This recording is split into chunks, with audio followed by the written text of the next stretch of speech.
গিরিধার কিচেনে সবাইকে নমস্কার আর ভালোবাসা। আজ মশলা ছাড়া ঝিঙে চচ্চড়ি কিভাবে করা যায় সেটাই আমি দেখাবো, আর খেতেও অসাধারণ। কড়া গরম করে তাতে 1.5 চামচ তেল দিয়ে 1/2 চামচ কালো জিরে, 3টে কাঁচা লঙ্কা, এরপরে এইভাবে কাঁঠালের বীজগুলো সরু করে কেটে নিয়েছি, সেগুলো দিয়ে ভাজলাম। এদিকে পাতলা করে কুটে রাখা আলুগুলো দিয়ে আন্দাজ মতো লবণ আর হলুদ দিয়ে 3 মিনিট ভেজে নিলাম।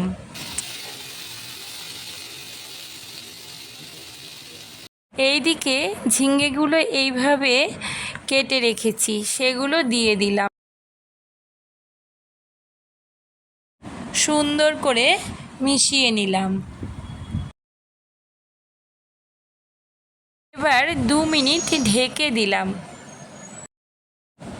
ঢাকনা খুলেই 1 মিনিট নাড়াচাড়া করেই ধনেপাতা দিয়ে ঝিঙের চচ্চড়ি রেডি।